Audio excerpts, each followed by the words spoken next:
What's up, guys? I'm Marcus Buff Bagwell, and you know me from WCW, of course. But did you know my mother was not only on WCW, but became a WCW World Tag Team Champion with Rick Steiner? Man, this is one of the most craziest stories in the world. How does your mother become one half of WCW's Tag Team Champions of the world? Well, I watched it happen, and I'm still not even sure. But how it all started was I had broke my neck, and when I broke my neck, everybody thought I was going to come back a good guy.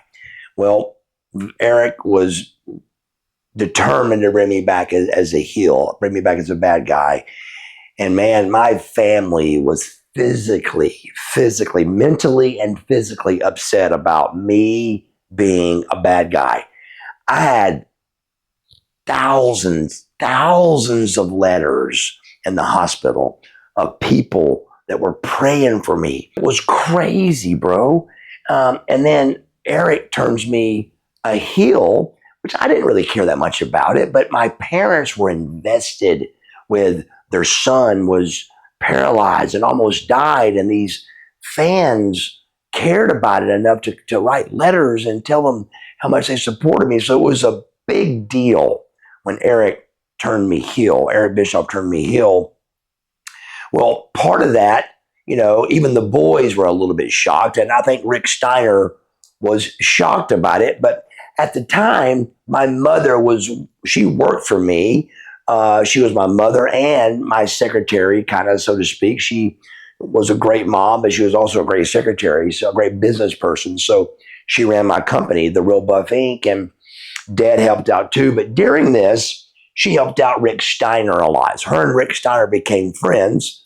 Well, one day, I was getting ready to go back on TV. And so, of course, why not have your mother, wheel you out? So in Atlanta, my mom wheels me out with the neck brace on, and say hello to Atlanta, and I'm going to be back and all that. I still wasn't released to wrestle yet. Well, still under the time of not being released to wrestle, Rick Steiner calls me up and he goes, "Hey man, how about we put your mom on TV?" And if you know my mother, I mean, she ran a lumber business as a woman in the 70s. All men, worked for her, men truck drivers, men employees. So she was a very strong woman. If any woman could do something with pro wrestling, she definitely could have been a professional wrestler, a woman. She was very tough. She's one that whipped all three boys in the family. She swung the belt. She was the disciplinary. She was a tough mother. So when Rick called me, he goes, "Hey, let's put your mom on TV." I was like, "Let's do it, but what do you want to do?" He goes, "Well, let's have her go out." So Columbia, South Carolina, April 22nd, 1998, is when I broke my neck in Columbia, South Carolina. After I did the Atlanta spill, now Columbia is coming up in the calendar for WCW. So same building, same town that Buff Bagwell broke his neck in. Me and Scotty come out, and here comes my mother. Great storyline. Again, Rick Steiner thinks of this. And before we went out, Scotty at this time, keep in mind, there were no girls in wrestling yet. There wasn't any girl wrestling matches on Nitro. A woman to Scott Steiner was a woman. You don't touch a man. You don't wrestle like us, so don't try to. Scotty was tough and didn't want nothing to do with women being part of this. But it was Rick's idea. It wasn't my idea. So I think he accepted it a little more because it was Rick's idea. But it was perfectly clear to my mother to not touch Scott Steiner. Don't go at him. Don't go around him, or Scotty would hurt her. So she knew not to go toward Scotty, and she knew not to get in the ring. She was not supposed to get in the ring. She was supposed to come out, verbiage with me about being a mother, like, why are you being bad to these people? Why are you being a bad guy? Well, I knew the storyline. I knew what we had to do. We're backstage before the show, And I can tell as I'm talking to my mom, I'm losing her. She's getting more and more nervous. No matter how good somebody can be for a certain angle or certain position on TV, you're still getting ready to go on live television in front of millions of people. So I could see she was getting more and more drawn in. Well, it got closer to showtime, and the more I was talking, the more she was like fading in. And I was like, God. So I told Dad, I said, Dad, we gotta talk to her, man. We gotta get her, we gotta kick her out. We gotta get the Judy Bagwell we need. Judy Bagwell would rip a phone book in half. That's what she used to do. For people, we would get up money and she would rip the thick phone book in half from the spine of the book out. She could do that. There's no video of it, but there's thousands of people in Woodstock and Marietta that saw this done. So she was a strong, powerful woman again. So I was watching this strong, powerful woman get weak. But now I got to start worrying about what I'm going to say. And I planned on saying something to make her mad when we got out there. Because I couldn't get her to come around. So here comes our segment. She's never been on TV. She's never been seen before. I mean, maybe the Atlanta, she came out, but that's just pushing a wheelchair. That's it. Hello. Now she's got to actually talk with a microphone and stuff. So we come out and she she comes up on the apron and she's doing pretty good, but she still isn't doing what I need her to do. So I grabbed the microphone and I said, listen, lady, I go, you couldn't eat without me. Well, that was the truth at the time. And she worked for me. And that really, I knew would make her mad. Again, remember, she wasn't supposed to come in the ring and she wasn't supposed to get nowhere near Scott Steiner. So as soon as I said that, here she come. She came in the ring and I was like, oh my God, this is perfect. And we didn't talk about the slap or nothing. The slap we didn't talk about. She drug me off by the ear. None of that was talked about. Total ad-lib this thing. And man, when she threw me to the back and turned around and raised her hands to the crowd of South Carolina, to Columbia, man, it was a star was born, bro. We got to the back.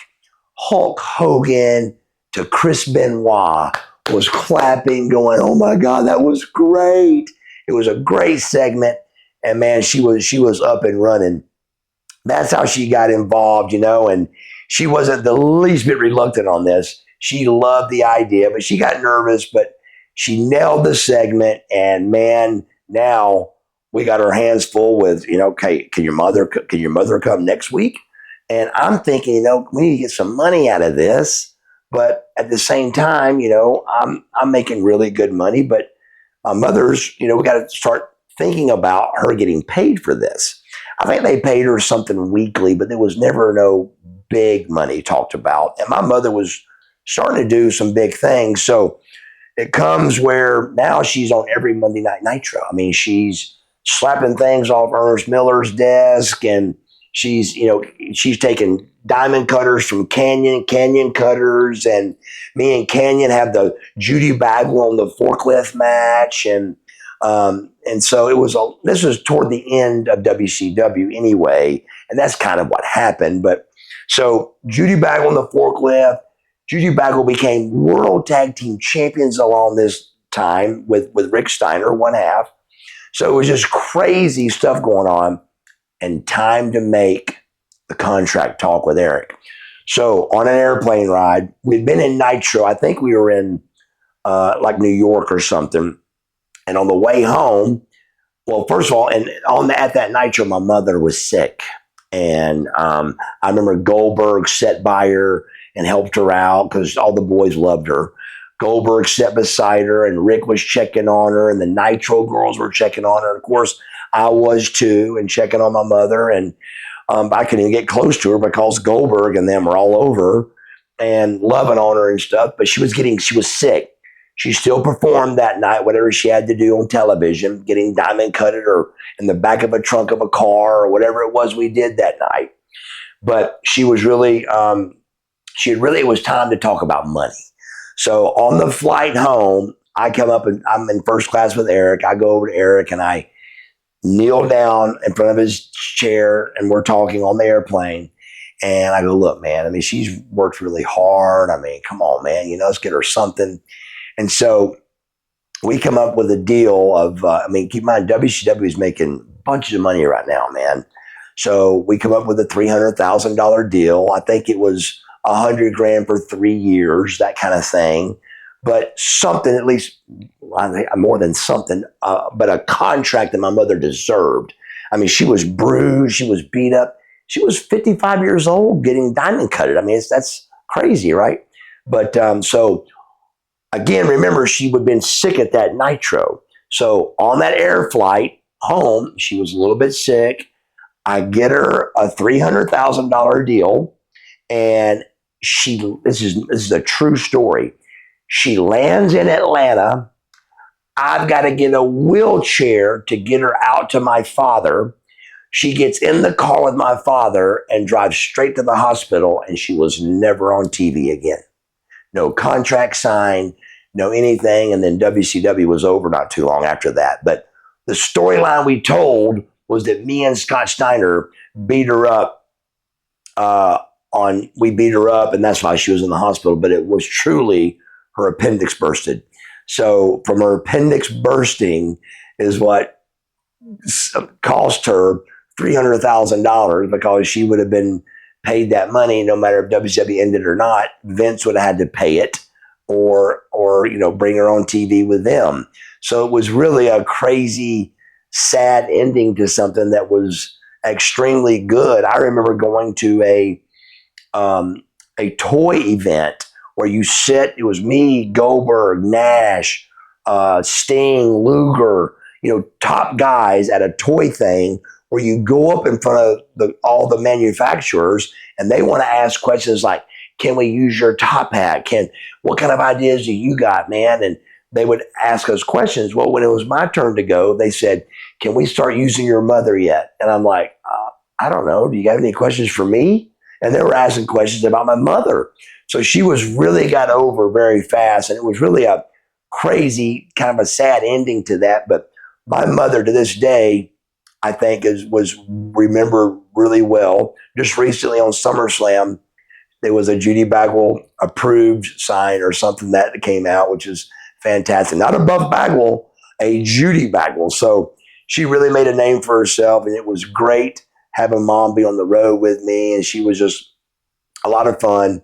Judy Bagwell, one half of the World Tag Team Champions for World Championship Wrestling with Rick Steiner. Wow, what a great story. See you guys. If you enjoyed this video, please hit the subscribe button to stay in the loop for all future videos. And if you're interested in cool NWO shirts like this one right here or other wrestling sports merch, click the link at the top of your screen or in the description of this video to jump over to Fanatics and place your order today.